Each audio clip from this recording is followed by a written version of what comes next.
9 a.m. in Shanghai, Shenzhen, and here in Hong Kong, you're watching The China Show. I'm Yvonne Man with David Ingles. Good morning. We're counting down to the open of markets in Greater China. Let's get to your top stories today. Asian stock down a second day, weighed down by chip makers in Japan and Korea. And soon enough, we'll get Taiwan coming online. Dollar and U.S. bond futures, of course, benefiting traders, paring back their rate hike bets after U.S. reports lower than expected job gains. President Trump doubles down on efforts to fire Fed Governor Lisa Cook and make way for his own pick. Sources say former Chair Jay Powell, who has stayed on as governor, also remains a White House target. And Kling AI raises $2 billion as it seeks to take on ByteDance in a competitive AI video generation business. U.S.-listed shares of parent Kuaishou rising to their highest in more than a month.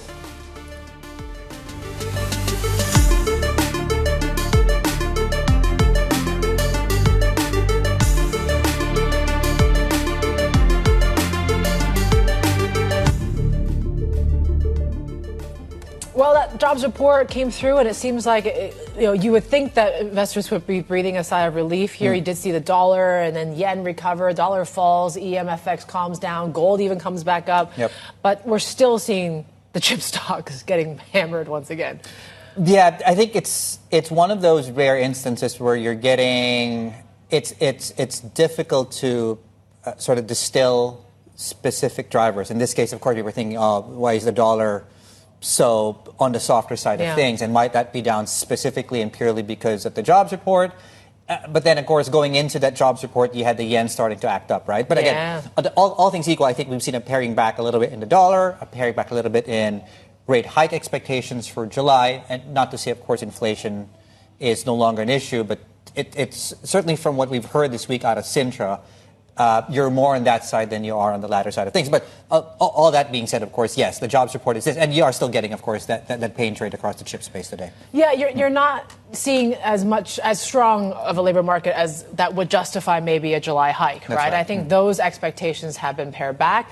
Traders are still pricing in a rate hike this year, right? But maybe not until December. So certainly that gets pushed back just a little bit here. But yeah, as you say, it's not enough to really kind of revive this chip story here, because I think the stocks index had the worst 2-day start to the second half, I think, in a month or so. So certainly, we had a record quarter. Oh, it was a crazy first half, too. And now, there's still those lingering concerns coming through. I mean, same can be said about Korea, right?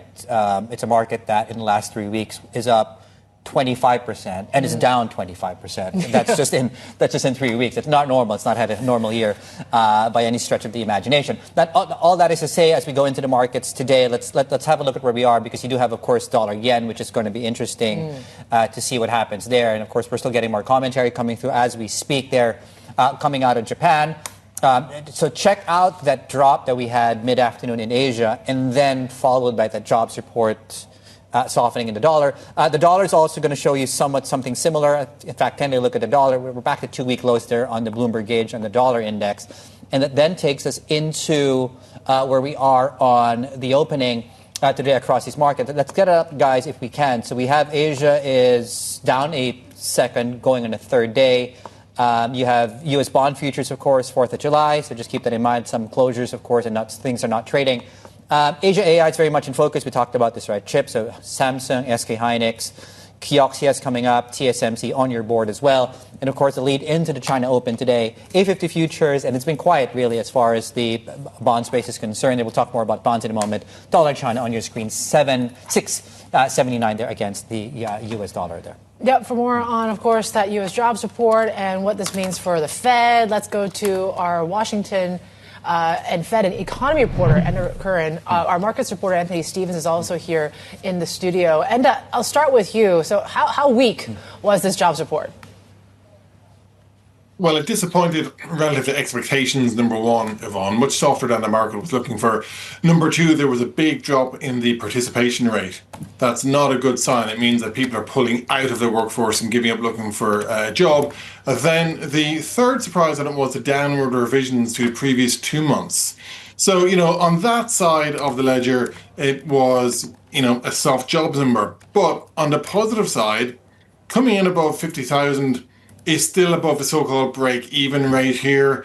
And relative to last year was the worst year for jobs creation in the US since 2003. So the numbers over the past few months have clearly stabilized and are much better relative to last year. We're still kind of in that low hiring, low firing environment. And I would say one interesting feature from today's numbers was there was little evidence of a World Cup effect. People had expected we'd see World Cup hiring in leisure and hospitality and retail. Actually, those sectors were among those that let staff go. Okay, Anthony, come in. Why are markets acting up still, despite what seems to be a better than expected from a bull perspective? So the markets that we are trading thus far are very tech-heavy markets, right? So the NFP and this kind of labor market stuff does not help the tech trade. The tech trade is now running on pure technology developments. It's not macro anymore. And we're having this drumbeat of headlines around using memory less, or people pushing back on memory pricing, or changing how they use memory. So the memory trade is really in focus here from a technology perspective in terms of a capping of their pricing power. And that has happened as the Korean retail has become increasingly powerful in Korea. Foreigners have sold $98 billion of Korea year to date. So this is a domestic market, and it's a volatile market for that reason. You have retail acting in a very volatile manner. Korea has already swung around 5% twice today, right? And it's going to be a very long day, and it's been a very long week, right? In Japan, it's a bit more nuanced. You're seeing the domestic names bounce quite hard, but again, the tech trade is under pressure.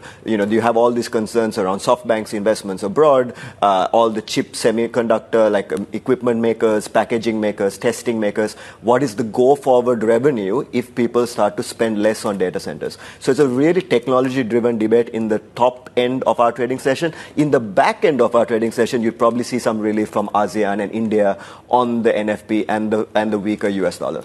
Yeah, let's talk about that weaker US dollar, because even before that jobs report, the yen kind of had a bit of a jolt, I guess, and people are speculating whether they intervene or not. What do we know at this point? So that jolt happened into some of the headlines from the Koreans that they're looking to work on FX with the Japanese. So that remains unsaid. We also had Reuters reporting, this surprise tactic shift in yen intervention. And it's important to mention that official intervention, they don't have that many bullets left, right? Under IMF rules, they probably have another 2 bullets left in officially intervening. So they want to probably maximize the messaging impact in coordination with the US and in Korea. Now, with the US off on holiday today, yen volatility looks a little bit low. If they want to do something, today would be a great day to do it in terms of the thinness of the market. So people are probably on edge there, and it makes sense to kind of temper some of those bets that are very extended against the yen. Let me bring you in on that, and the overlay of the Fed, and certainly a more dovish, if we do get a more dovish Fed, might help the case for the Japanese to take the edge of that strong currency. We had this Bloomberg scoop, this reporting around Donald Trump and the president and his allies specifically doubling down to reshape the Fed in his liking, if you will. What do we know about that? So the message here is that the political pressure on the Fed hasn't gone away, David. We've had a couple of things going on this week. We had a Supreme Court ruling in favor of Governor Lisa Cook, who's fighting to hold on to her job. She can stay on as her job as Fed governor for now while she fights allegations of mortgage fraud that the White House put against her. She denies those charges. But that ruling was a pretty narrow victory for Governor Cook and by extension for the Fed. And President Trump and his officials have been out very publicly and vocally making the point that they will renew and pursue their case against Governor Cook in this legal case with the aim of removing her from the board. And secondly, our colleagues reporting tonight that the White House focus also remains on Governor Jerome Powell, former chair, of course, who is remaining on the board, even though his term as chair is finished. He's allowed to stay on the board until 2028. But his staying on, which has been seen as a sign of a way to protect the Fed's independence and in some ways to protect himself, he's been subject to a lot of scrutiny and attacks by the White House. But his staying on is also making him a target for the White House. And the point being that the administration officials that my colleagues have spoken to are looking for ways to essentially mold or remold the Fed's governing board to get a majority on it. You share their worldview, which is, of course, one for lower interest rates. There's also a search going on for president of the Atlanta Fed, which is also kind of getting some scrutiny from the White House as part of this broader story. But, the point is that the political pressure on the Fed, even though it seems to have quietened down with new chairman Kevin Warsh taking over, it hasn't gone away. And as I say, our colleagues reporting that the White House is determined to continue to look for ways to get some of its own supporters onto the Fed's board. All right. And thank you, Anna Curran there, our Fed Reserve and economy reporter, and our thanks to our markets reporter, Anthony Stevens, there on what's moving these markets today. Still ahead, tech in focus as Asian investors assess the latest rotation out of U.S. chip names, and Chinese players continue to underperform despite a slide in valuations. Global X strategist Billy Leung gives us his outlook next. We'll also take a look at when it comes to their ETFs that's tracking everything from U.S. and Chinese chips and the broader AI sector. And we're counting down the open of trade in Shanghai, Shenzhen, and Hong Kong. Happy Friday. This is The China Show. Futures are up this morning.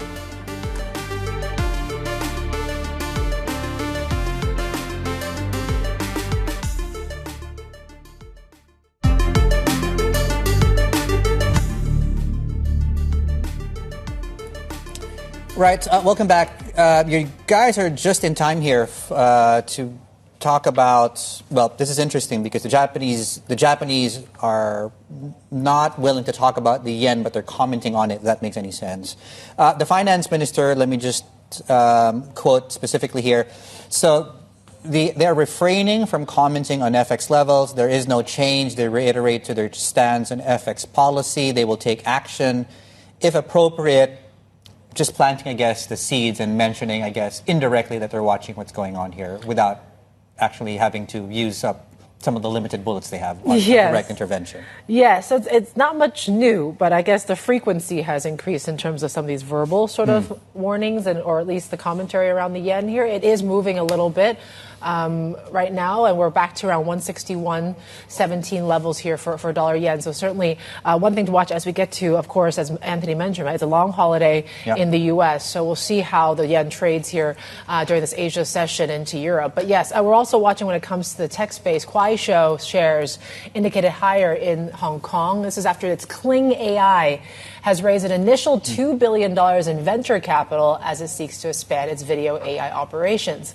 Let's bring in our China correspondent, Min Leung. What do we know the latest in this fundraising round?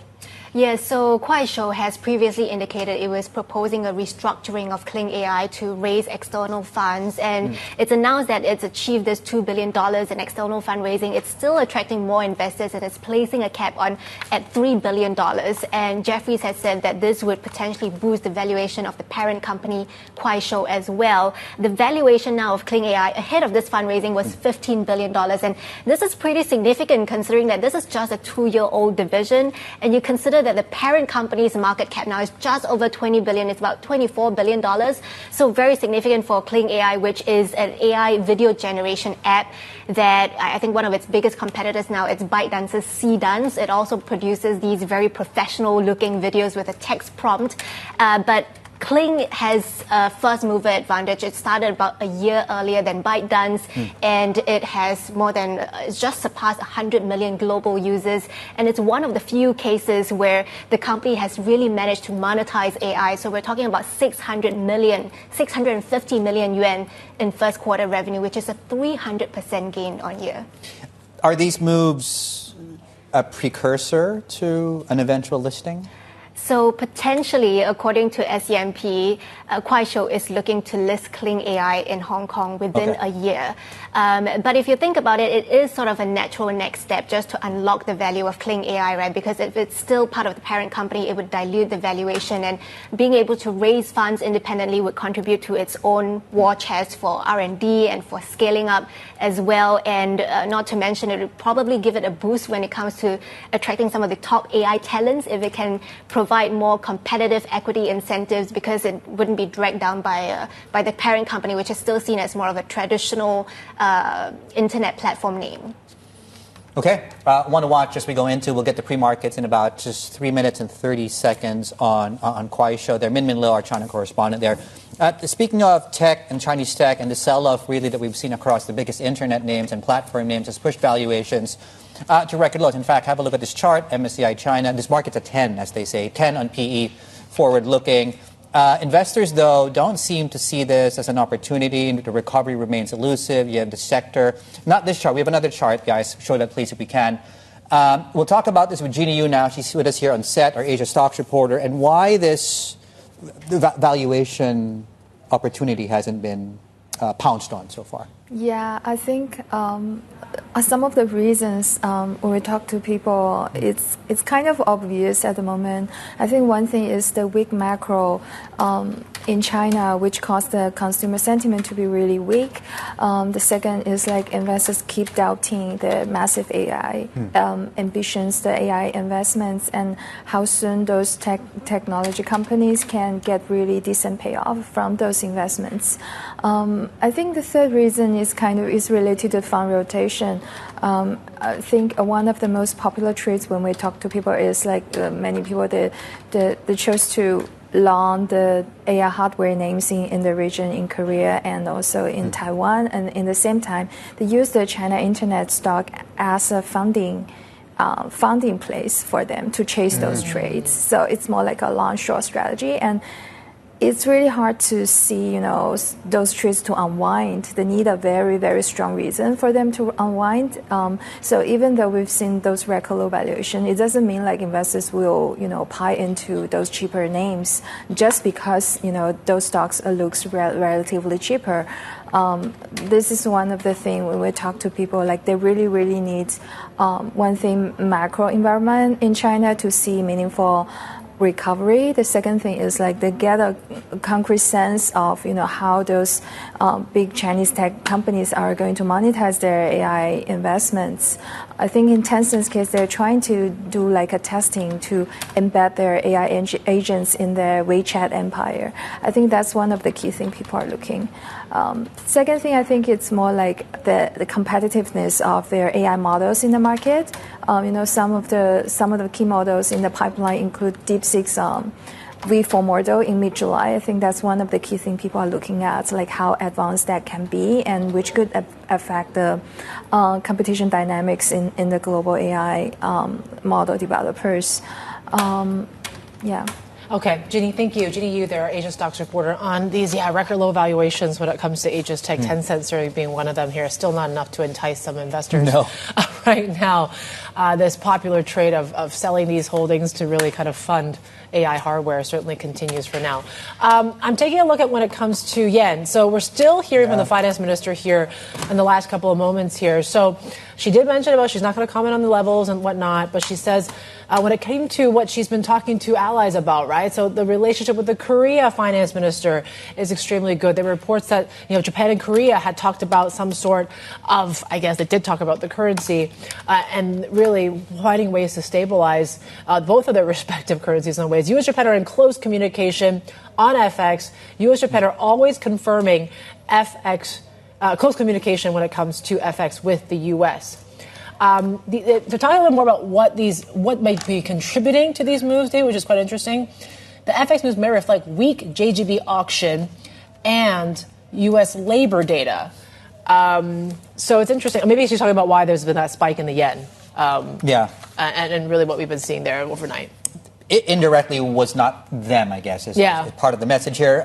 Markets are actually moving slightly on this from about 5 minutes ago when some of the lines started to come through. In fact, when you look at dollar yen right now, we have taken out the 161 handle. We were a few pips above that. We're now currently at 160.94 is the latest quote we have here on your screens. Anyway, we'll continue to revisit the story as the day progresses.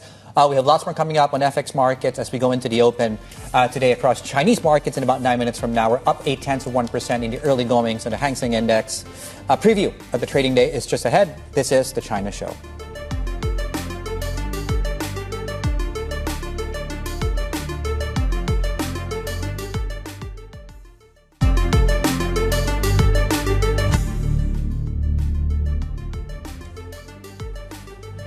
Here are some corporate stories that we're tracking for you today. Anthropic is reportedly in talks with Samsung to make a custom AI chip. The information cites unnamed sources saying that the AI startup is still determining the scale and scope of the processor and how it would fit into a server. Anthropic told the outlet its partnerships with Amazon, Google, and NVIDIA will remain central to its computing strategy. SoftBank and its teleco unit will start renting AI computing resources in the U.S. using a growing pipeline of data centers to compete with the likes of CoreWeave and Nibius. SoftBank says the so-called NeoCloud venture plans to supply data center capacity for large-scale AI model training and inference. It's joining a crowded field as concerns grow about potential overcapacity. And Tesla's vehicle sales beat expectations last quarter, gaining in a slower-growing global market for plug-in cars. And the company delivered more than 480,000 vehicles. That's a 25% jump from a year ago and well above the average analyst estimate. Despite the results, Tesla shares tumbled as it offered no updates on its AI and robotics projects. Also, that beat wasn't enough to beat BYD as well when it comes to those numbers as well. No, they're back at the top. Yep. Back at the top still. Okay, pre-markets, there we go. We've been tracking this stock from the overnight session, given the news there, raising $2 billion, of course, for Kling AI. In the move seen, of course, as a precursor to listing that specific unit. Shares are tracking what we saw in the U.S. overnight. Kuaishou is up 6% in the pre-market session here. A couple of other things we're tracking. Chip stocks coming up on your screens. Cathay Pacific, by the way, we'll talk more about that later. So I think they're now coming out with a timing on a resumption of flights to the Middle East. The chip space, nothing much to tell you about here. Tesla suppliers, because of the story we just talked about there. The battery story, CATL, Gangfeng coming up on your screens as well. Gold stocks, we did get some support in as far as gold spot futures. And since we're talking about it broadly, Bitcoin also is very much in focus. There we go, pop in precious metals names and Vanco, which is interesting too, on the back of appointing the Shenzhen financial official in Shenzhen, of course, that's the president there. Vanco shares are going to be showing up on your screens. There we go, a percent to the upside. Right, going into the open today, we talked about some stocks we're tracking. We also have some data coming through in about 20 minutes. Rating that this is the private gauge of PMI services data comes out here. So we'll see, we did see some, marginal improvement on the official numbers. So we'll see what the services side and the private gauge will signal as well. We talked about Kuaishou and this Kling AI fundraising, Wanke and the new leadership there. Yeah. Cathay Pacific, right? And then there's also onshore IT that certainly did face a bit of a sell-off. It was pretty ugly. Yeah. And so we'll see. Given the fact that what we are seeing today when it comes to the chip stocks, it certainly could roil that continually forward here. And then, of course, turnover, right? So top 3 trillion for the 14th straight days. So certainly that's one thing to watch. Wang Yi also is in Europe as well. So, lots to dig up and dig into. Yes. So apart from that, yes, so we'll go into the open today. We'll look at obviously what's going to happen in Hong Kong and China. And of course, we'll keep you updated on what's going with the Japanese yen. Lots to talk about. The open is next. This is the China Show.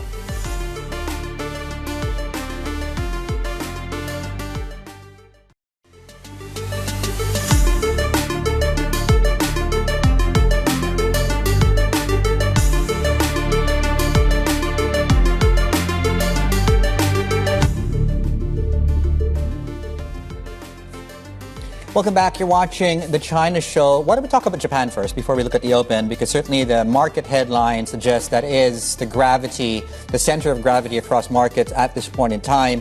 I think we are still hearing from the finance minister, and we've seen a strengthening in the currency on the back of some of these comments, but we have weakened back above 161. We were below that a few minutes ago. Not talking about the Japanese currency, which might be enough to tell you that we're watching that very closely without us actually talking about it directly. Let's talk about not talking about it. Yeah. And then let's let that Reuters report yesterday about, if they do intervention, it's going to be a surprise. Yes. So, they're leaving us all really just lingering and anticipating. What are we thinking here? What is going on? Katayama said, I have a trip in Tokyo coming up in August. Yeah. Please tell me when I should convert when does Yvonne need to exchange her money? today or closer to the trip. Does it feel like a Friday yet? It certainly does. What a week, really, this has been when it comes to risk assets and really the roller coaster we've seen when it comes to the chip trade. So certainly that's still very much in focus. And despite the fact that that U.S. jobs report should have relieved at least some of the macro risks out there, that perhaps, that strong labor market is not as strong as we thought maybe. You're seeing, of course, those Fed hike expectations pushed back a bit, but it's not enough to really lift up this whole chip and semiconductor trade. So certainly one thing to watch here today, because as Anthony mentioned, right, this is very tech-driven now. It's not really about macro when it comes to this whole AI thing. Onshore is still looking okay. We're up about 1/3 of 1%. You are seeing when it comes to the Chinex is also marginally higher. We're watching the chip space as well. So Capricorn Tech is slightly in the green here, but not much conviction really to take a look at that. But some of the consumer names like Medea is actually doing okay. So that's interesting as well. But yeah, maybe it's because of the whole aircon situation that's going on, this heat wave in Europe as well. Flip the boards and see what's going on when it comes to Hong Kong, because there was some news on the tech front here when it came to Kuaishou, and there's this big fundraising when it comes to its Kling AI. But then again, you actually are seeing HS Tech do quite well. We're seeing 1% gains here. So I think it's the second day we've seen in the beginning of this second half or quarter where you are seeing some, I guess, bright spots when it comes to HS Tech. So it's really been like Xiaomi is close to 4%. We're seeing Baidu is 2%. Tencent is at 1.5%. Baba is another story, is actually heading the other direction. But we're still watching what happens with dollar China as well. Just given the drop in the dollar overnight, we're still seeing some strength there at 678 for dollar China right now. Let's hit the boards and see what else we're tracking for you today. So we talked about Kuaishou, this whole fundraising for Kling AI, right? So you have the likes of Jefferies saying they're reiterating their buy rating because essentially this does boost the valuation bit for the company. 6% gains for Kuaishou here right now. And really, this could maybe mean, is it a precursor? Is it signaling that they might be going public soon? That could be one thing to watch as well. And maybe it could be a potential catalyst, right, when it comes to the HS Tech. Take a look at how chip stocks are doing here. So the stocks index fell again.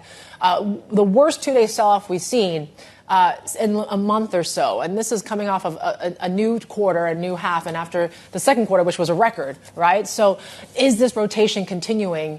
It seems like it is today. In terms of some of these domestic names, SMIC is lower by 2.5% here. Hua Hong Semi and ASMPT are also lower. Talk about Tesla, right? So this is what the supply chain is doing and what the suppliers are saying. So it was actually a beat when it came to the numbers. But what was disappointing, the stock still tumbled because there was no indication or update when it comes to AI or robotics, which is all the things that traders are looking at when it comes to this stock now. And they still were not able to beat BYD when it came to some of those numbers here. So it is mostly higher, though, when we take a look at some of these Tesla suppliers here today, Dave. But we're also checking when it comes to the winners and losers, right? So we talk about chips. That's still the winner, number one, when you track up the report card, right, for the first half. Stocks index basically doubled, 101% gains here. And not far behind is, of course, still the Kospi. Then it's Japan. It's still very tech-driven, right? Then you get into the oil story because of what we saw basically with the Iran war. At the very bottom is still the likes of gold. HSI there, one of the worst, well, in fact, the worst major market there. And Bitcoin, that continues to be a sore point there. Yeah, not so bitty losses there. And I think that's a fantastic graphic in as far as what the opportunities are and as far as the rotation is concerned. In fact, let's bring in Billy Leung, investment strategist at Global X, joining us right now out of Sydney. Billy, good morning. We're barely into the second half of the calendar year here, and one's got to put into context, obviously, what happened in the first half. Let's talk specifically around AI and chips and memory specifically. What are flows and positioning telling you about the near-term movement of this specific trade? We'll start there. Yeah, so definitely. So, David, thanks for having me again. Always good to speak here. And look, I think you're exactly right. I think in terms of first year, not just China, Asia, but even globally, we've seen AI being one of the key drivers of most of the markets. With I guess to be fair, semiconductor is probably one of the strongest trades that we've seen. With a lot of flows going into not just the stocks, but even when we've seen in the ETF product as well. So I think that was a major driver. And I think one thing that we're also seeing, and I think that's sort of, I guess, a positive note, is that we are also seeing bigger or better breadth in terms of the AI trade. And what I mean by that is that, yes, semi has been driving a lot of the the trade this year to date, but we're also seeing glimmers of strength, for example, in AI infrastructure names, whether it be, your power, cooling, your optical components, your interconnect. I think we're seeing a lot of potential breadth that's coming into the AI trade, which could potentially actually extend this trade even further. And not only that, I think we also believe, or we're also seeing that this is not just a sub-theme breadth, but we're also seeing a geographical split, which again goes back to a few of the comments before about how we're seeing strength in Japan, Taiwan, and even Korea, obviously. Yeah, tell us about the geographic sort of strength that we're seeing. Is North Asia still going to outperform for the rest of this year? Yeah, so look, obviously, we still look at US as a very strong, innovative area. They've got talent, they've got depth in liquidity, and they've got a lot of major firms there. But what we're also seeing is that, like I said, we're seeing a broadening of the AI trade. So again, we're seeing a shift from, obviously, semiconductor has been a key driver. But in terms of how we look at the AI trade right now, it's no longer just about who can provide the GPUs. Is there sufficient GPUs from NVIDIA? This is currently the full stack right now. It is really about can there be sufficient interconnect from the data center? Can there even be grid, supplying all that data center power as well? And I think this is exactly why we are seeing that expansion of trade into, obviously Korea, which has the memory players such as Samsung and SK Hynix, obviously the foundries in Taiwan as well. But I think one thing that we also cannot overlook is that China also has a full stack of AI names, which we believe are actually being overlooked and potentially underpriced as well. Why do you think that is, in terms of the underappreciation for these Chinese names? And I think you guys have some products, of course, attuned to that specific part of the market. Yeah, that's an excellent question. I think there's a few points to know. I think one thing to bear in mind that, as we enter into July, any investor, any analyst worth his salt would know that, investors and analysts are starting to roll their valuation into 2027, 2026. No matter, doesn't matter that much right now. So that's one thing. We're looking much more forward now in terms of expectations, in terms of growth, what 2027 will look like. But I think going back to your point about, China being overlooked and being underpriced, I think it's actually a matter of a function of the lack of capital markets or lack of capital market activity, which is why I think I'm quite excited to see obviously the overnight news about Kling raising money and having a valuation of that close to 15 to 18 billion US dollars. We're also going to see potentially major chip companies in China listing as well. And I think these are actually very strong catalysts for the market to actually go, hey, we haven't seen much realization of value. We don't know where the benchmark or where the actual marker was. And now we're actually seeing more and more of these valuation being a benchmark and providing global investors to know, hey, there might be a potential underpricing in China. And going back to your point, this is exactly why Global X in Australia launched the Global X Tech, China Tech ETF, or ticker code DRGN or Dragon. It's because we do believe that there is very strong value and very strong growth in this market going forward, not just in the next 5 years, but potentially decades. What could spark that tipping point then for people to tilt more back into this realm, right, of China tech? Is it going to be earnings? I mean, what do you think is going to be that catalyst? Yeah. Yeah, no, that's exactly a good point. So I think, what I mentioned, capital market activity, the more and more IPOs, the more and more fundraisings, that would give the overall market an understanding of what the true value of these Chinese investments are. Number two is obviously there's still a lot of data points that are coming out of major large language models such as Zipul and also Minimax. All of these are going to be positive as well. And exactly, you're right, Yvonne, that I think one of the final probably puzzles or the final parts of the puzzle is that can China companies or can Chinese tech companies consistently beat earnings or consistently deliver earnings. And this is something that we saw probably NVIDIA doing something similar probably 9 years ago when they consistently beat expectations and delivered earnings. And that's when market realized and actually allowed them to re-rate. Billy, maybe a tangent really, it's still in markets, is can I ask you about market mechanics here? And I'm not sure, of course, I don't think you guys have single name, these leveraged ETFs, but it's certainly a topic of conversation around memory, this part of the world. And I wonder how you think that has changed, how, pricing has behaved recently. Oh, you're correct to say that, man. That's a good observation. I mean, even when you just look at the U.S. SOX index or the Philly semi-index, in terms of turnover, it's nearly doubled in the past 12 months. And I think that is a function of, like you said, we've seen more leverage products, whether it be 2x, 3x, single stock. And I think that has driven a lot of the strength. But I think it's also important to know that, yes, there is a lot of liquidity-driven strength in terms of where the index levels are. But at the same time, we are looking at a potential market which is growing at over 100%. And potentially 30% or even 40% next year, but still trading at single digits. So I think in terms of, like you mentioned, it is very much market dynamics or market technicals right now. But in terms of the long-term structural growth, valuation, we don't see this as a very big issue right now. Okay. Beyond just the AI, I mean, if you're looking at rotation, where are you seeing flows go now, beyond just the AI trade? Well, I think AI trades really got breadth now, Yvonne. I think, yes, AI trade had been driven by semiconductors. I think a lot of things that people haven't been looking at is actually the picks and shovels that go behind AI. And it's not just your memories, it's not just your GPUs or whatever. It's also the infrastructure that goes behind it. What are the companies that are actually building the data centers? This actually requires a lot of interconnect, cables, power equipment, power cooling equipment, optical cables, which again is a very strong market in China right now.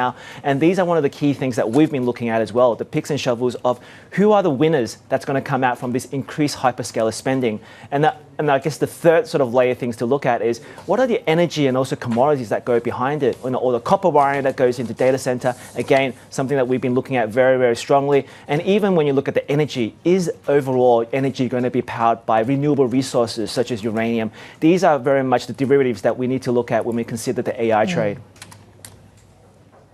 Okay, Billy, thank you so much. Billy Leung, investment strategist at Global X in Sydney for us this morning. Just a glance at markets, how we're doing as we go into this break. More ahead. This is the China Show.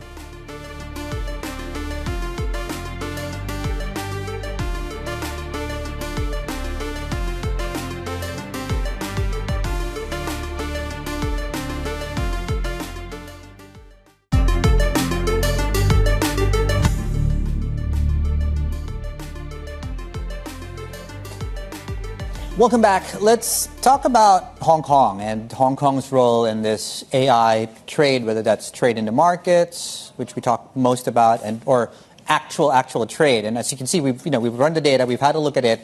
It's become a vital hub and pathway for moving products in and out of China, Hong Kong, carving out really this economic niche, if you will, in this AI age. And in fact, since President Trump's, since he reclaimed the White House, of course, Hong Kong has ramped up its purchases of U.S.-made semiconductors, but they're doing this, and as you can see, the spike here since that point in time, via third parties. Now, it's not just the import story, right? Cities also become a massive hub of exporting into key markets. It's not just AI specifically. You have Oxford Economics here and some of these numbers. Hong Kong exported almost $160 billion of AI-related goods last year. That's the fifth largest total in the Asia Pacific. In fact, that number is actually even higher than what we saw out of Japan. Yeah, it's crazy, those numbers. And really, those charts really just show and highlight, as you say, right, the role in which Hong Kong is making here in this whole AI boom. Let's bring in Nectar Gan now, economy and government reporter. She wrote that report for us and brought us those great charts. Tell us a bit more about this sort of niche role that Hong Kong has found. Right, Yvonne. So first of all, Hong Kong doesn't actually produce, semiconductors, almost none, right? So like the role it plays here is really the trading hub. Yeah. So we've seen it emerge as this really crucial link in a $2 trillion, AI trade across Asia, specifically when it comes to helping China to import and export semiconductors. So we looked into the custom data of both Hong Kong and mainland China, and we found that for the first 5 months of this year, Hong Kong accounted for more than half of China's total semiconductor imports from around the world. So that's a record share we're looking at, because if you compare with just a decade ago, Hong Kong only accounted for about a third. So massive growth there. And in May, Hong Kong absorbed about 43% of all the chips that China is exporting, to the world. So that's also a very big share there. So we are seeing Hong Kong really emerging as this crucial middleman, for this booming AI trade, because almost all the chips that Hong Kong is shipping, they are re-exports. So Hong Kong buys about 40% of the trips from mainland China, a fifth from Taiwan, but then about 80% of all the re-exports are headed to mainland China. That just tells you how important it is, for China to import trips from around the world. And what's the advantage of routing the stuff through Hong Kong? Right, that's a great question, because a lot of it actually just comes down to Hong Kong's, long-held role for decades as a trading hub, as a middleman. Hong Kong is an international aviation hub. That means we have a really strong air cargo network, because semiconductors and a lot of AI products, they are lightweight, they're high value, and they they're time sensitive. So most of them are shipped by are flown by planes, and at the same time, Hong Kong is also a free port, so it doesn't have capital controls like the mainland, where financial restrictions is really controlling the flow of capital. Hong Kong exempts all the imports from tariffs, but when these trips cross into mainland China, they still have to pay the taxes and duties charged by Beijing. But even so, a lot of mainland companies prefer to deal with Hong Kong because they find it easier to do their payments or currency conversion when it compares to directly dealing with a foreign supplier. Okay, Nectar gone there. Our economy and government report, a fantastic piece. You can check that out, of course, in your usual go-tos. Just some data coming through here. Rating Dog, this is the private survey on PMIs coming through. This is services and composite. It's actually both coming in slightly lower than the previous month, 54.1, still an expansion for services. That's from 54.4. And the composite reading coming in at 53.6. The previous reading there was a 54 handle, so softer on both. And the estimates, though, were higher as far as services go, just in terms of further context for those numbers. Lots more ahead.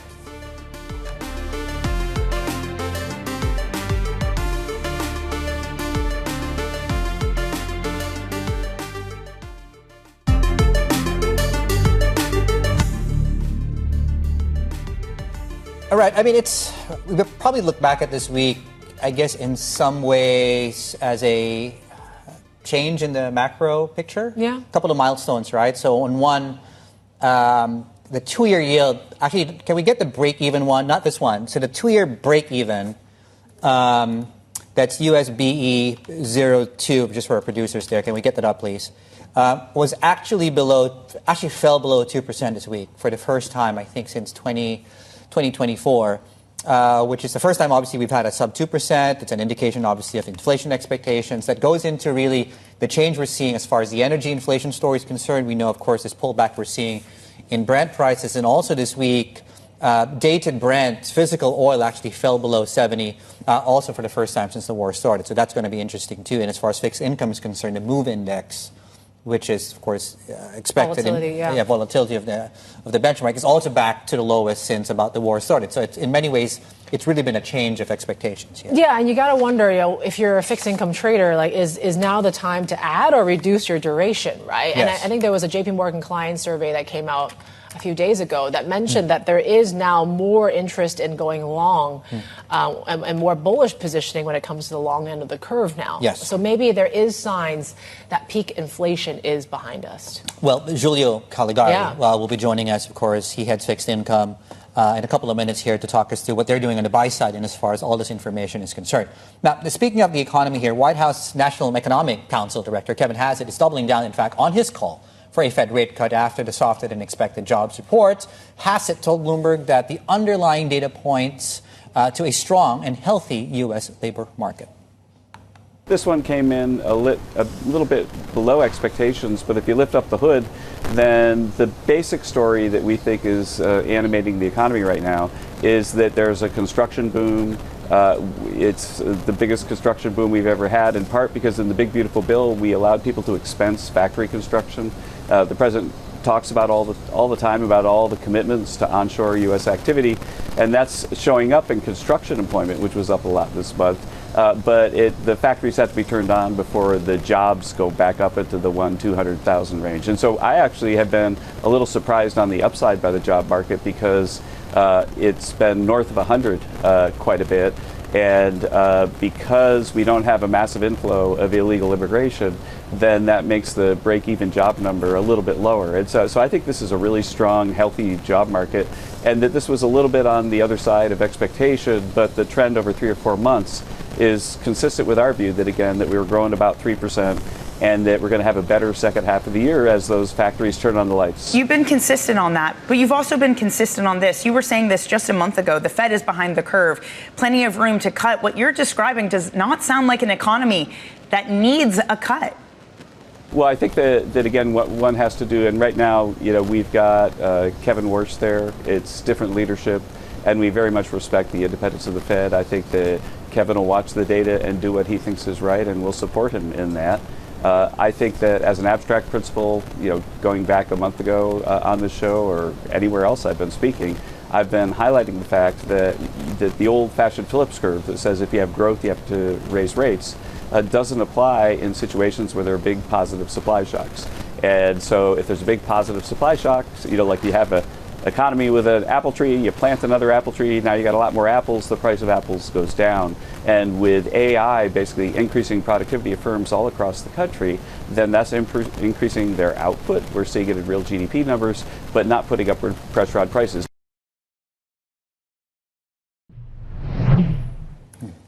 That was White House National Economic Council Director Kevin Hassett speaking with Danny Berger there.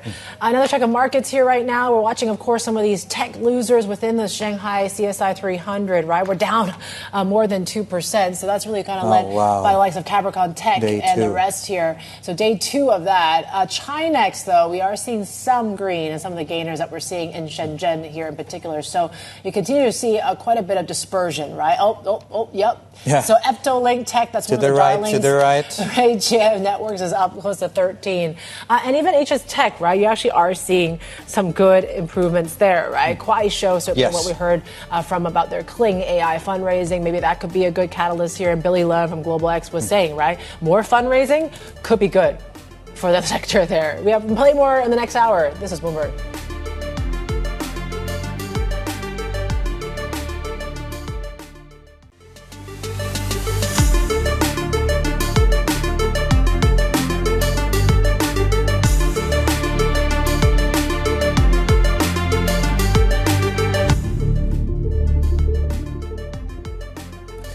Happy Friday. Welcome back to the China Show. A look at Hong Kong here and how HSI is doing. And yeah, we're seeing when it comes to Chinese listed Hong Kong listed Chinese stocks, we're up 2% here right now in session highs when it comes to the Hang Seng. So there seems to be a lot more optimism when it comes to offshore here this morning, despite the fact that Morgan Stanley and just recently came out with a report saying they're still sticking to A shares here at the moment, just given the fact that you still have the earnings visibility, the AI plays and the like.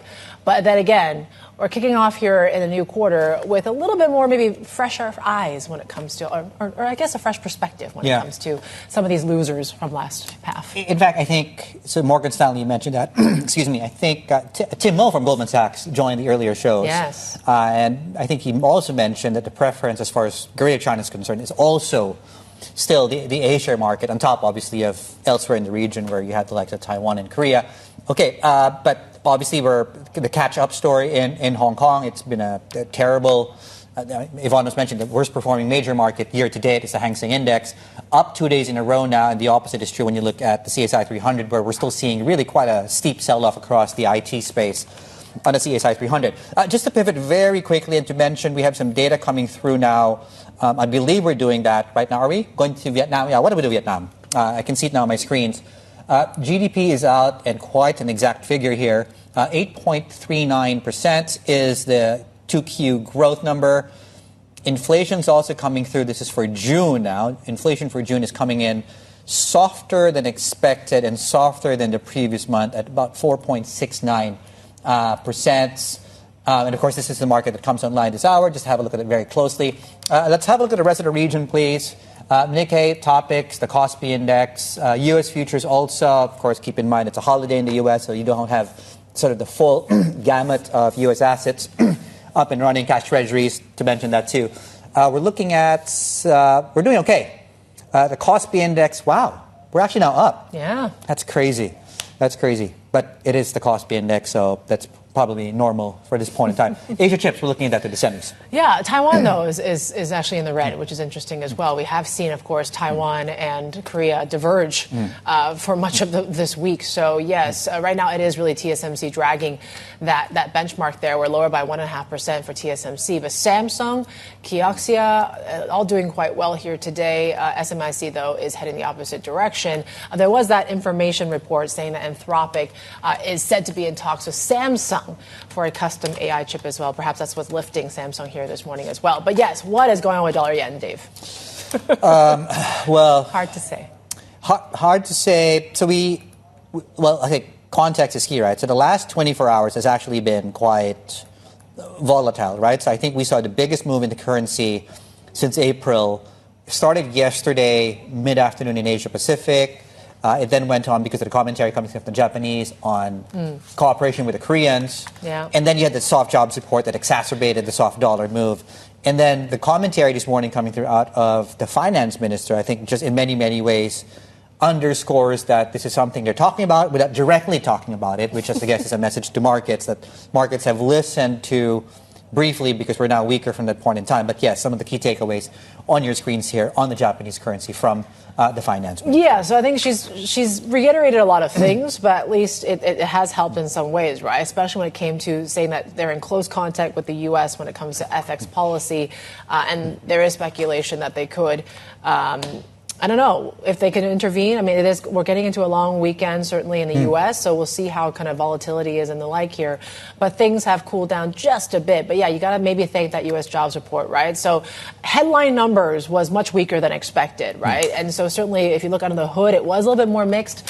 But certainly it does in some ways recalibrate how traders are looking at when the Fed's going to move, right? Leading up to this print, I mean, there was that slight chance of July being priced in. I remember that. And now that seems to be pushed back to at least maybe December, right? They're still, pricing in one rate hike this year, but yes, maybe towards the latter part of the year. Yeah, just to mention too, right? So two things on the yen going into today. I think Credit Agricole mentioned that they were doubtful that, let me just get into that to be more accurate and specific, that they are doubtful that authorities actually intervened to strengthen the currency. That was the point coming through out of their head of G10 FX research and strategy. The other point I want to bring up was from, I think, Wells Fargo, who actually recommended a trade here. They're tactical dollar yen shorts on intervention risk. Just to put those two things out there, I think we have that coming up on your screens, I guess, in as far as how people are looking at trading on this. You look at some of the targets being put out there, right? 175, 200.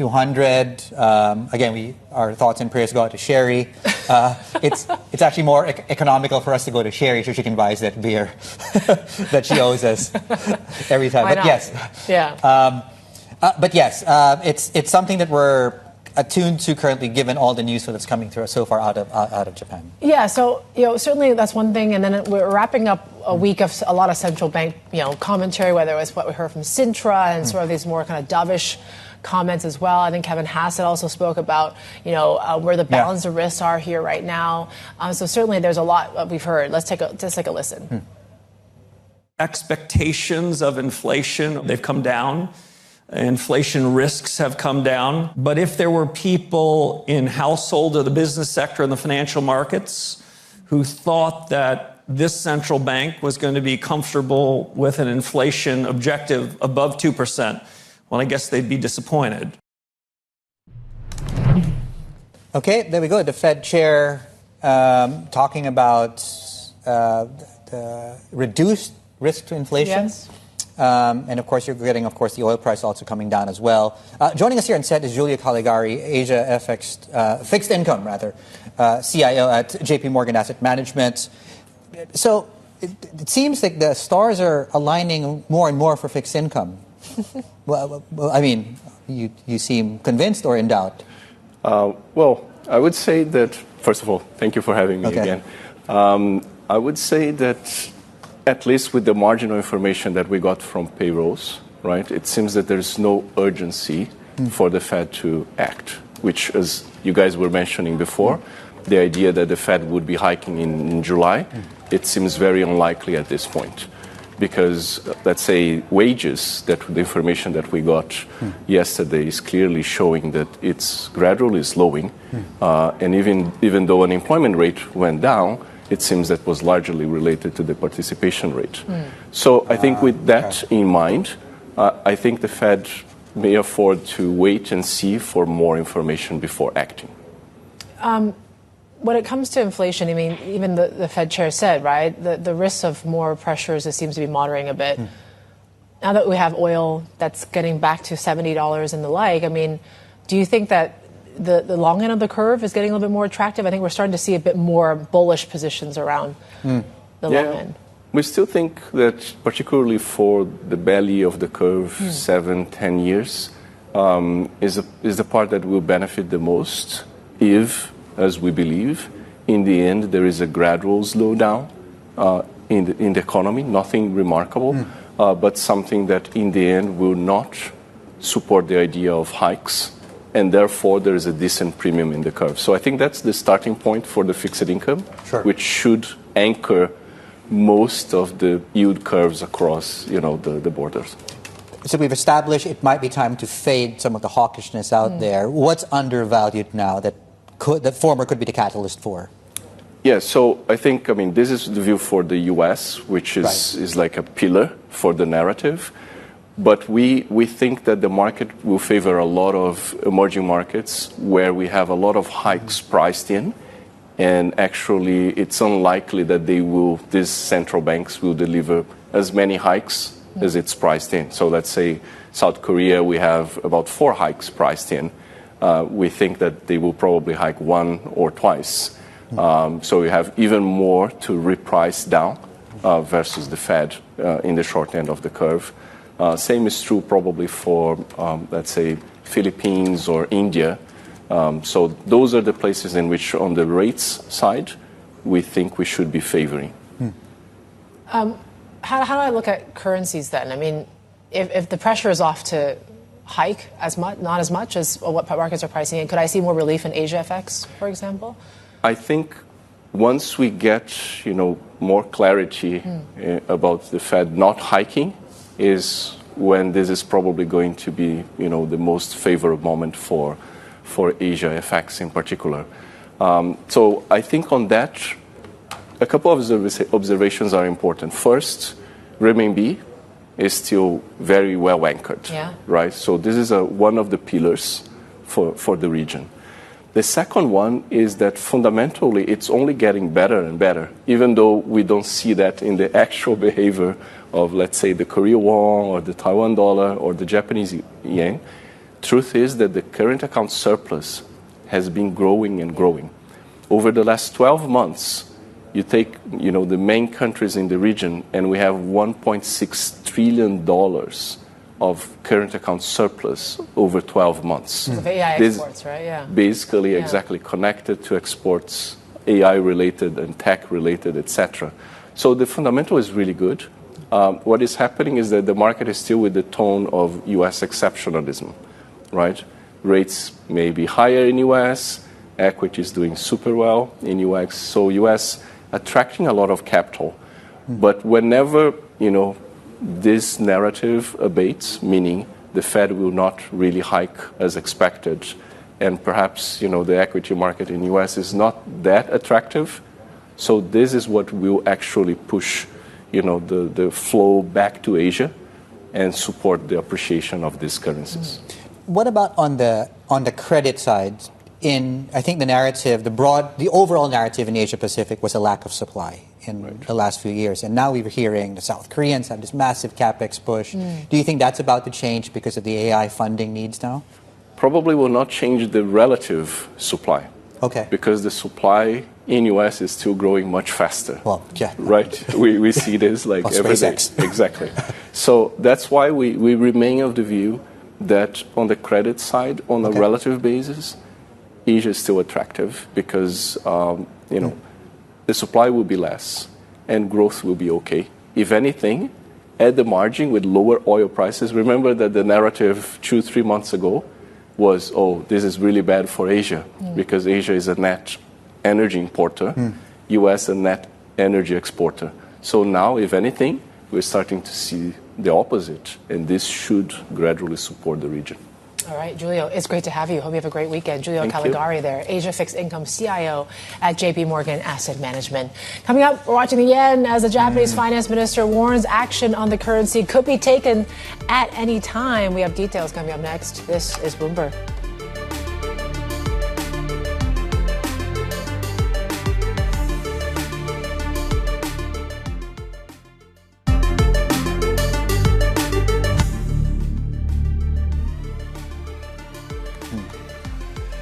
Welcome back. You're watching the China Show. So a lot actually has been said in the last, maybe let's call it 90 minutes or so on the Japanese currency coming through out of the finance minister, discussing, I think in many ways, most items related to the currency without specifically talking about the direct currency levels. For example, the yen, as you can see on your screens, has had quite a manic 24 hours. In fact, we've gone from 163, had a big move down mid-afternoon yesterday into the jobs report in the U.S., into today, that dip you see on your screens, and we're back above 161 on the back of everything else that's been taking place.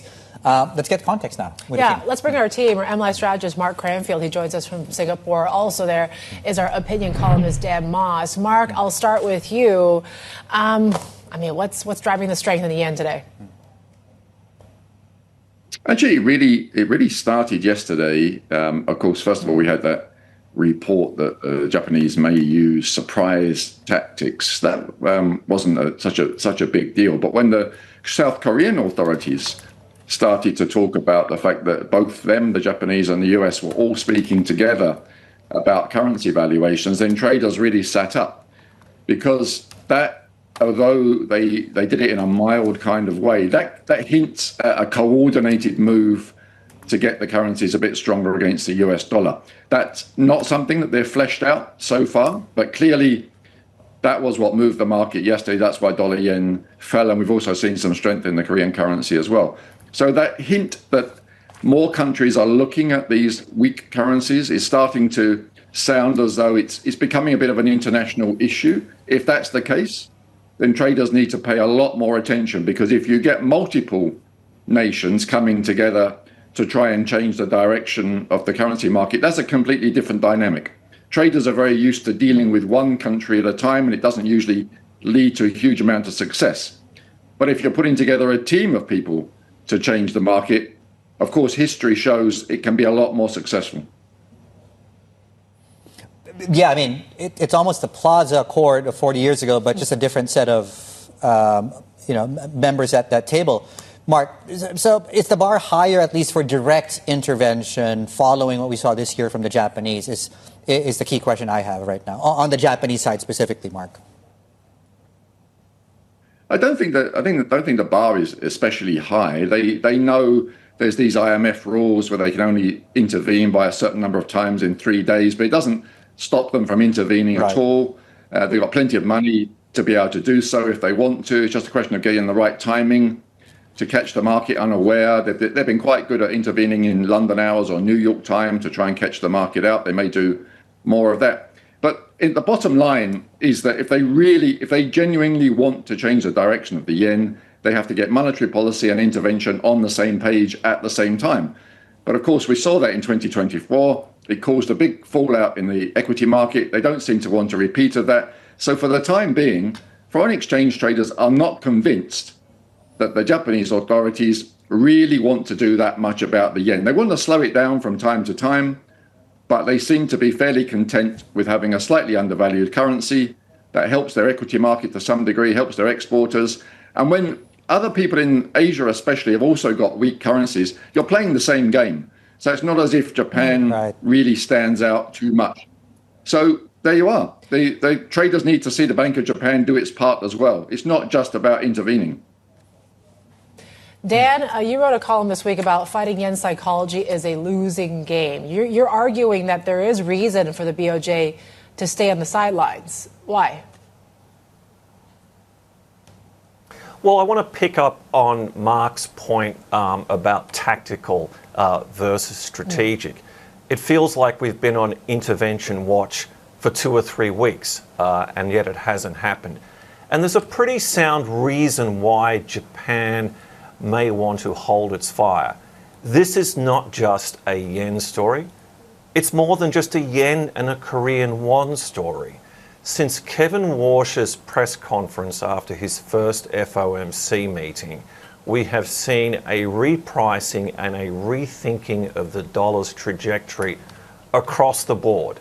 This is not just limited to Northeast Asian currencies.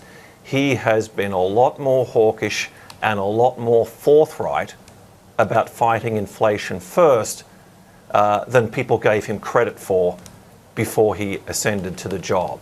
So, you know, Japan is not exactly pushing on an open door here if it wants to drive the yen weaker. Now, sure, they can have some limited success, but Japan doing something in isolation right now is not going to turn things around. You know, David, you mentioned the Plaza Accord. I think that's a stretch. That was a very unique document and a product of a unique global political situation that doesn't replicate itself now. I think the thing to look at might be the June 1998 joint US-Japan intervention. That might be more of a role model. Now, in his memoir, Bob Rubin describes that event. He talks about the things necessary for successful intervention. One of them is surprise. Wouldn't be a surprise now. Two is you need to change the psychology of the market. They did it then. I think it's a tougher lift right now. Well, what can they do on the psychology bit, Dan?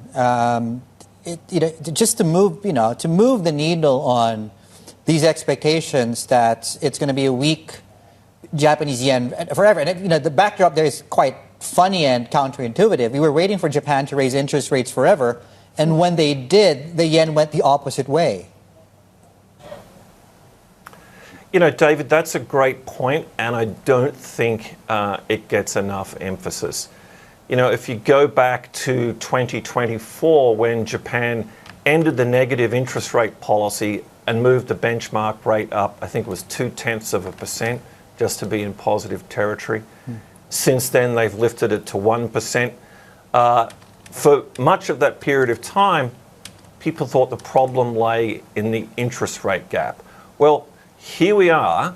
There have been 5 hikes since Wader took office, and the yen is significantly weaker than it was when he walked in the door. So it's a great question.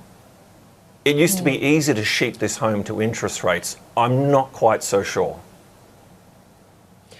Mark, I was going to bring you in on not just yen, but really on the won as well, right? Because it's going to start trading around the clock starting next week. And it's coming at a pretty interesting time when the Korean won is trading at some of the lowest levels we've seen since the global financial crisis. So what could happen moving forward here? Is it going to expose the won to much more volatility? It certainly does, but it's also, we've seen good timing from the Korean authorities. They've been upping their game in terms of verbal intervention this week. They're doing a lot to try and boost the economy. You've seen those huge packages for investment as well. If the stock market stabilizes as well, that will probably be a helpful sign. So there are things coming together which suggest that people still want to put their money into Korea, and the currency clearly is relatively cheap compared to some of the, not only regional peers, but even on a global basis as well. Now, the thing that traders will be watching very closely, there's a very well-developed forward curve in the Korean won. It's relatively flat at the moment, but what we tend to see when people get excited about the currency, when they think it's got room to appreciate, then you'll see that curve invert quite steeply, where people will be buying the Korean won on a forward basis, 9 months, 1 year, that kind of territory. If that starts to happen, then you can see that the mindset is changing. Some of that psychology that Dan talked about, the market will be moving towards a more positive view on the currency. So 24-hour trading will certainly encourage people outside of Asia to get more involved. And if they think it's a relative value play, you'll see a lot more money flow in from other parts of the world.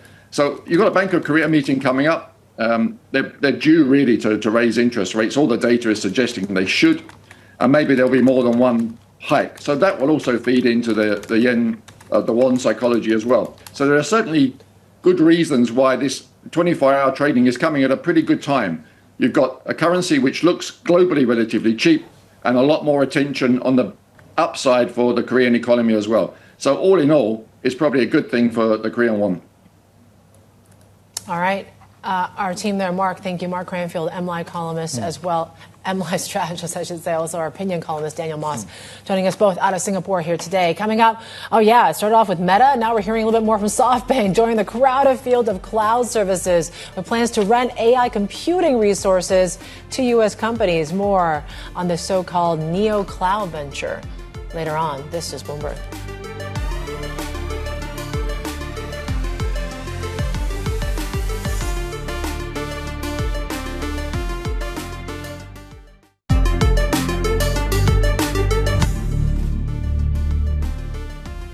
Right, this report out of the Nikkei that Apple and the plan here to make 10 million folding iPhones is boosting the supply base across the Asia Pacific. I'll tell you what's going to be a game changer. Not so much a folding iPhone, but if they can find a way so people stop losing their AirPods, that's going to be a game changer. The gold stocks on your screen. That's going to be the golden idea on your screen to the upside. Yes. 4,200 there on gold on the way up. We have lots more ahead here on the China Show. This is Bloomberg.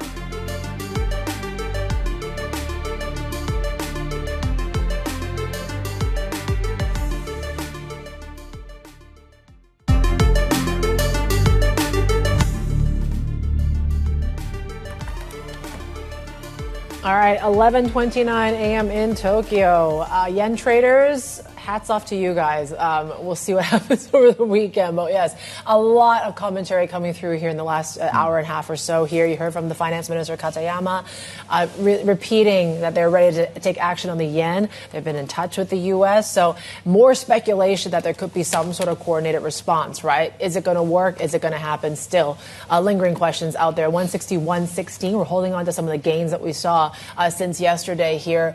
Equity markets are still doing quite well. We're seeing topics up about 0.8% here today. And of course, we're checking SoftBank.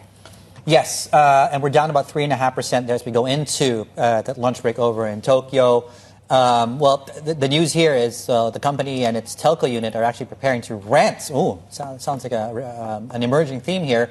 Rent out AI computing power to U.S. companies taking on data center players like CoreWeave and the like. Now, sources are telling us that a move could eventually triple operating profits at specifically the telco unit. It's interesting that you're seeing a 3% loss because when Meta made similar news, the stock itself surged. Yes. It was just the rest of the cloud providers that tanked, right? So quite interesting here and potentially could expose some of these fault lines here as this AI debt pile grows. Let's bring in our Bloomberg Intelligence Asia telco analyst, Kirk Boudry, joining us with more. Why is the new business structured now as a JV? Okay. So SoftBank is already investing, like at the group level in the U.S. and through a subsidiary called SoftBank Energy. So they're putting all this sort of data center infrastructure in place. And SoftBank, by bringing in SoftBank Corp, the telco, can boost that subsidiary by allowing them to sort of operate the business, that generates the revenue and profitability. And this is not just corporate welfare. I mean, SoftBank does that to all its subsidiaries. It buys designs from ARM. Everything it does is designed in a way to not just help themselves, but help the companies that they also own. Well, separately, but likely related, the investment into U.S. NeoCloud. So what's the rationale there then? Yeah, so, I mean, in an ideal situation, it's a great business, right? I mean, they're talking about 10 gigawatts of capacity. Right. But if you just look at it like a sort of standard 1 gigawatt, like that can generate revenues of over $10 billion a year with margins that are well above 50%. So if you're in a market where the demand is there and you have all the equipment you need, it's pretty profitable. And so when you look at those kind of numbers, it's easy to see why SoftBank Corp thinks it can maybe triple its operating profit. It's just the numbers are huge, and if the situation is ideal, then it's a money spinner. But it's a pretty crowded sort of space here right now as well. Talk us through some of the challenges that we're seeing there? Yeah, I mean, and that's a good point. I mean, the first one, which is the sort of unknown, is how much demand will there be? Not just now, because right now everyone's like, okay, it's great, but it takes time to deploy this capacity. So you're really looking 2 to 3 years ahead, and like, is this ramp up going to continue? Generally, people think that. The next step you have to do is actually deploy all this infrastructure. And SoftBank has an advantage because they already have a subsidiary doing that, SoftBank Energy. And it's in the US, it's in Texas, it's in Ohio, it's building this out. But once you get like the sort of basics in there, you're going to be able to get all the chips you need, right? I mean, this has been such a huge issue about like, you know, getting GPUs or high band memory. And when you're ready to get this data center up and running, is that going to be there? And then on top of it, then you go back again, like how competitive is the market going to be? What's the pricing going to be like? So even though the ideal situation is fantastic, there is a lot of uncertainty leading into that. Well, speaking of data centers, why haven't people been picking up or even started in a large way data centers in Japan itself? Yeah, and it's interesting because I think there's 2 reasons for that. And the first one is that you didn't have the initial excitement or hype in Japan that you had in the US. Like when ChatGPT 4 came out, everyone's like, this is amazing, I can't believe it. You know, in Japan, they're just like, you know, it didn't work well in Japanese, so that's one reason. And also, Japanese companies are pretty underinvested in corporate IT. So the second thing, though, that's as much of a challenge is that Japan imports over 70% of its power.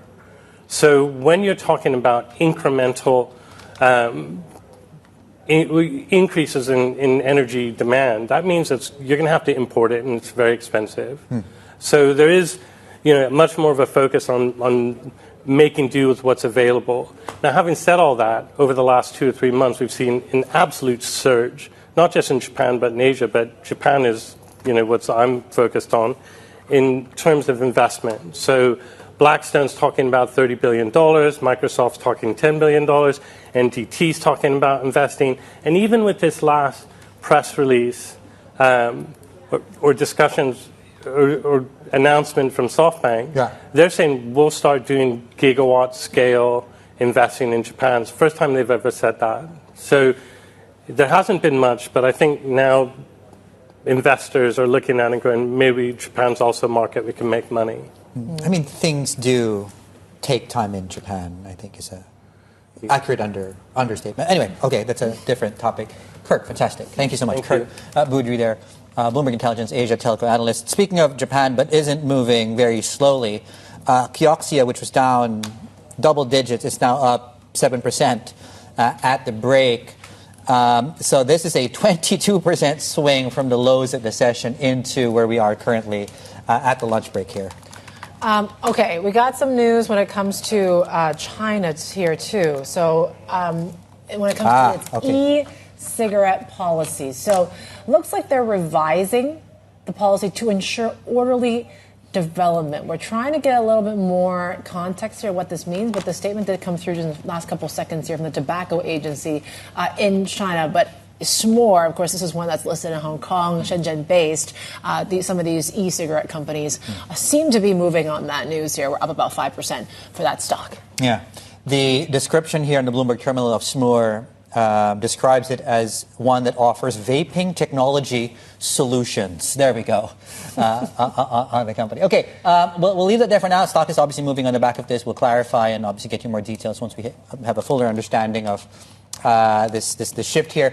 Let's take it back to Japan. And of course, India and the conversations on the geopolitical front between the two there have agreed to deepen partnerships, things like energy, tech, defense, during this visit, of course, of the Prime Minister Sanai Takaichi, that first official visit to Delhi. Their meeting does come amid efforts, of course, to reduce their reliance on trade with mainland China. Japan and India must leverage our respective strengths to become stronger and more prosperous together. In the midst of international affairs in disarray, the establishment of such intercomplementary cooperative relationship has become ever more important.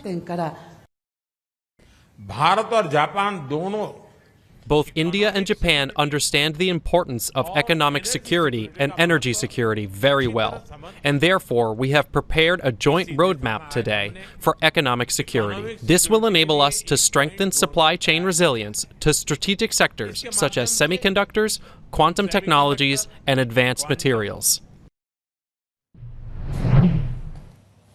Our politics reporter, Sakura Murakami, joining us right now. Sakura, hi, good morning. Thanks for joining us. So what stood out to you so far in these, between what was announced and what was said so far? Yeah, so, I mean, this visit is the first visit to New Delhi by Prime Minister Takaichi, and there was a big announcement of a vision last year when Prime Minister Modi visited Japan, that there was a pledge to invest 10 trillion yen over 10 years. So that was pretty big, and this visit comes off the back of that. So no, huge grand announcements this time around, but more of a reaffirmation of ties and just checking in that these investment pledges and the promises to cooperate more deeply are on track. And I would say it's definitely on track. There were 4 joint agreements or joint statements that were announced during the visit. It spans AI, critical minerals, energy, semiconductors, maritime security, you name it. So the breadth and the deepening of relations is definitely on display here. How do you think this relationship is going to evolve? Because I think the stakes are a bit different for India's perspective versus Japan, right? Japan obviously is trying to reduce its reliance with China, given this sort of political campaign against Takaichi here from Beijing for a few months now. India, though, they're still trying in some ways to seek to stabilize relations with Beijing. So how do you look at the dynamics? Absolutely. I mean, they're Japan and India are similar in the sense that they do share a border with China. There are shared concerns about the maritime ambitions of China. But then again, the exact dynamics bilaterally with China are very different between the two countries. I would say at this point, maybe Prime Minister Takaichi has more of the interest in deepening relations with India.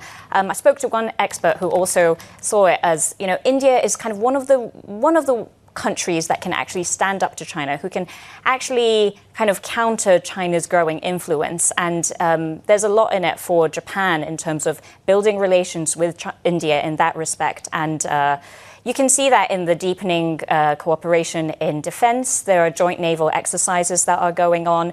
There have been an advancement in the talks on developing a co-mast, a integrated mast that would go on a naval ship. And so you can see that deepening of ties. It's a pragmatic sort of deepening for both sides.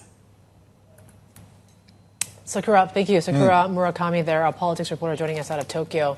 And we'll have much more on Prime Minister Takaichi's India visit in the next hour. We speak to a former Indian ambassador to Japan. That's coming up on Insight with Haslinda Ahmed. This is Bloomberg.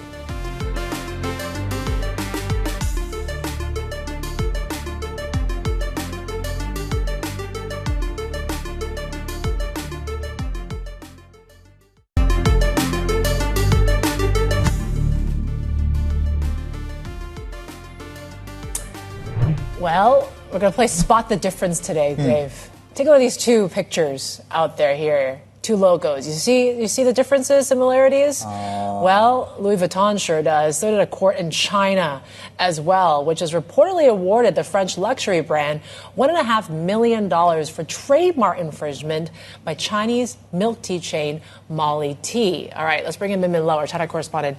She's been following the story. Explain what's been going on, Min Min. Yeah, it's Molly Tea versus Louis Vuitton. Who's going to win this legal battle? And Louis Vuitton has won the first round, but Molly Tea is saying it's going to appeal against that decision. So basically, Louis Vuitton has filed a lawsuit against Molly Tea, and a local court in Jiangsu province, which is just west of Shanghai, has ruled in favor of Louis Vuitton and saying that Molly Tea has infringed on 7 of these trademarked 4-petaled flower graphics.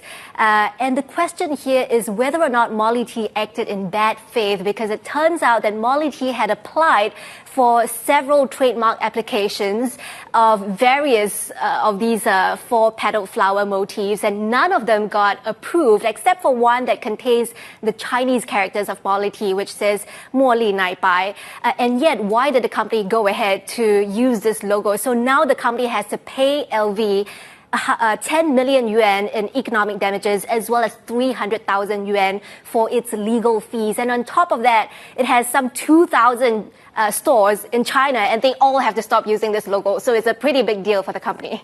Ed, what's the temperature in social media here? Yeah, this is getting very heavily discussed. I mean, even within our team, the opinion was pretty split, because some people are saying that, look, this logo as a standalone without multiple symbols put together in a motif, it doesn't necessarily remind you of LV. Plus, the color scheme, the product category is just completely different. So one person on Chinese social media, Weibo, is saying, this looks really familiar. It looks like the pattern of the grill on my windows of my old house, and I can just imagine it, right? It's a very sort of generic sort of pattern you would see in old housing. But by far, what is getting a lot of likes and comments on Chinese social media is this idea that this motif is actually something that originated from ancient China, more than 1,000 years old, that is rooted in the Buddhist tradition, heavily associated with the Ming and Tang dynasty. So here you can see someone saying, who exactly is the originator here? How can LV copy ancient Chinese patterns and then turn around and sue a Chinese company? And somebody else is saying, I'm going to buy a cup of Molly tea every day just to support them, because you know what? LV is just taking advantage of the fact that our ancestors didn't file for the patents, and who is going to stand up for our Tang dynasty Baoxiang flower pattern? So Baoxiang flower is what it's called. It's loosely translated to treasure image flower. And I want to show you this particular instrument. It's called a pipa. It's a 4-stringed musical instrument, ancient musical instrument, more than 1,000 years old. We can show that picture up here. It's actually given by a Tang dynasty emperor to a Japanese emperor. It's now in a museum in Nara, Japan, and it's managed by the Japan Imperial Household Agency. And doesn't just this look like an LV design. It looks like a specific brand, doesn't it? Well, and I think this is what netizens were saying, right? They were digging up pictures of these ancient, musical instruments from China and saying, look, it's a similar sort of pattern that dates back to the Tang Dynasty. And it's interesting, right? And then they have to take out the motif in their logo for Molly Tea now. So it's just a question mark.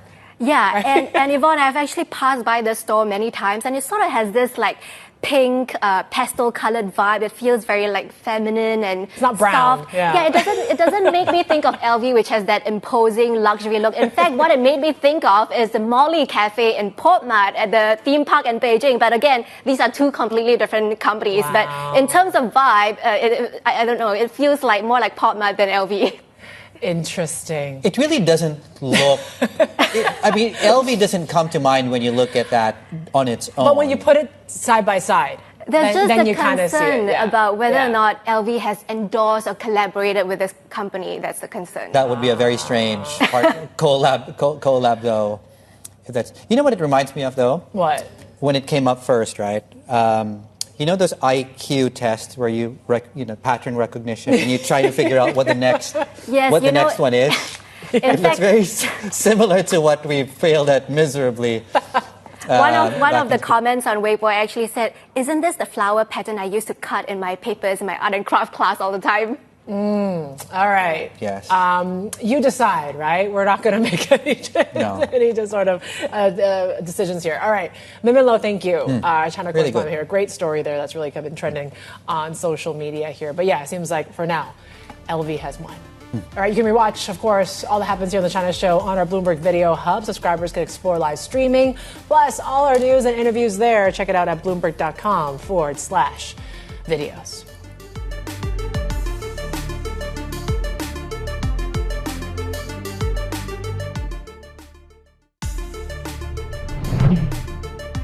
All right, from milk teas to anime, why not, right? It's Friday. Japanese anime has become a slow news day too.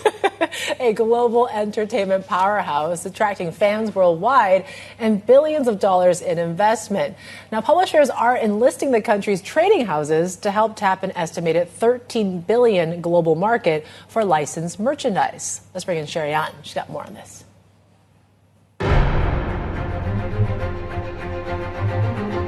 Japanese anime's recent popularity has been off the charts. The sector has become a multi-billion-dollar global pillar, powered by hits such as Demon Slayer and One Piece. In fact, Netflix has invested hundreds of millions of dollars into licensing and producing anime for its streaming service, where more than half of its subscribers have tuned in. While the content has become easily accessible, there's a surprising gap: merchandise. It's left a high-margin market untapped by license holders. Growth has largely come from the U.S. market. It's expected to help anime-related goods generate $24 billion in sales by 2033. But retailers say Japanese companies are slow in launching products. Supply chain complexities, bureaucratic delays, content rights holders' complicated ownership structures are all partly to blame. But the mood is changing as streaming giants like Netflix and Crunchyroll move to seize this untapped market. Japanese companies are also joining in. Trading house Marubeni is one of them, 10% owned by Berkshire Hathaway just in May. They have joined forces with major publisher Shogakukan. Our strength at Marubeni is that we have had for years the infrastructure in place for distributing and selling goods abroad. On the other hand, Shogakukan has the IP contents, and they keep creating them. So it's a win-win for both of us, and the reason for setting up this joint venture. Founded in 2024, Magnet exports anime merchandise featuring titles such as Ranma 1/2 to Frieren Beyond Journey's End. It started shipments to the US in April. Marubeni is now setting its sights on the rest of the world. We are aiming to expand this year to China, Taiwan, Hong Kong. We already have markets here, but we would like to expand further. After that, for this year, we have our aim set to Europe and the Middle East. But it's not all smooth sailing.